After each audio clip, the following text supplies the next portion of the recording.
Assalamualaikum warahmatullahi wabarakatuh. Perkenalkan, nama saya Nurul Mutia Masrul dari instansi Rumah Sakit Umum Pusat Dr. Wahidin Sudirohusodo Makassar. Saat ini saya berada di kelompok 4 Latsar CPNS tahun 2026 yang dilaksanakan oleh Balai Besar Pelatihan Kesehatan Makassar. Untuk agenda journal learning hari ketiga Latsar yang kami lakukan, pertama hari ini kami mulai dengan agenda kultum subuh yang dilakukan pada pukul 5.30 waktu Indonesia Tengah. Agenda subuh hari ini yaitu kultum tentang pentingnya rasa syukur bagi kami yang beragama muslim, yang mana pada hari ini saya mensyukuri bahwa saya bangun dengan keadaan sehat walafiat di tempat yang hangat di tengah cuaca hujan yang ekstrim pagi tadi. Kemudian saya berangkat ke instansi tempat saya bekerja pada pukul 7:10, dan agenda pertama yang kami lalui pada hari ini adalah apel pagi yang dihadiri oleh 60 orang anggota kelompok 4 Latsar CPNS tahun 2026 oleh Balai Besar Pelatihan Kesehatan Makassar.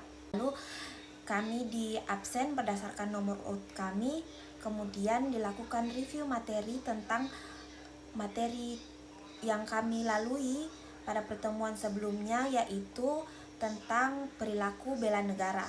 Kemudian kami dipersilahkan untuk menuju ke breakout room kami masing-masing, di mana saya berada pada breakout room nomor 2. Kemudian kami bertemu dengan fasilitator pemateri kami di kelompok ini oleh Bapak Nur Amin. Kami membahas materi tentang modul kedua, agenda pertama yaitu analisis isu kontemporer. Pada agenda ini terpaksa saya izin mengikuti Zoom sambil melakukan pelayanan karena terbatasnya tenaga yang tersedia di poli tempat saya melakukan pelayanan pada jam tersebut. Untungnya dan syukurnya pemateri dan teman-teman dapat memahami situasi yang saya lalui.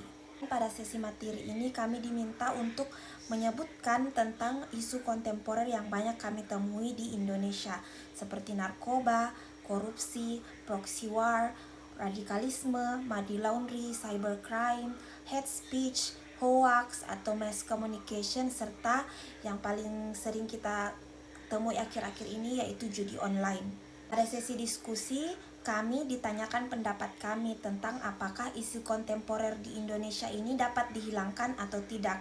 Kami terbagi menjadi dua kelompok, yang setuju bahwa isu ini dapat dihilangkan dan kelompok yang tidak setuju bahwa isu ini dapat dihilangkan di Indonesia. Sesi diskusi berlangsung hangat dan menyenangkan dengan kesimpulan bahwa isu-isu tersebut bisa kami kurangi secara maksimal meskipun tidak dapat dihilangkan secara total di Indonesia. Selanjutnya, kami diberi penugasan kelompok dan individu untuk hari ketiga. Pada tugas kelompok, saya mendapat tugas kelompok pertama, di mana kami diminta untuk membuat analisis isu kontemporer tentang konflik kepentingan yang terjadi di lingkungan kesehatan di instansi tempat kami bekerja. Kemudian, tugas individu yang diberikan kepada kami pada hari ini, learning journal harian seperti yang sedang saya buat, membuat analisis isu global serta membuat rencana aksi bela negara dalam bentuk PDF. Agenda pembelajaran kami selesai pada sekitar jam 10.30 waktu Indonesia Tengah.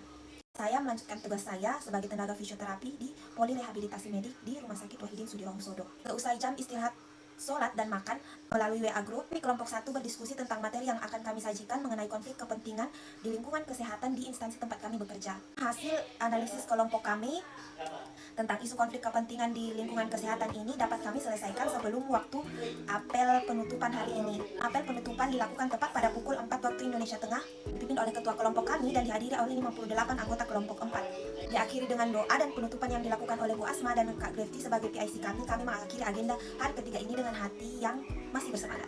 Saya pulang ke rumah untuk menyelesaikan tugas harian yang harus saya kumpulkan hari ini, membuat video ini, lalu bersih-bersih dan beristirahat. Jumpa lagi learning journal hari berikutnya.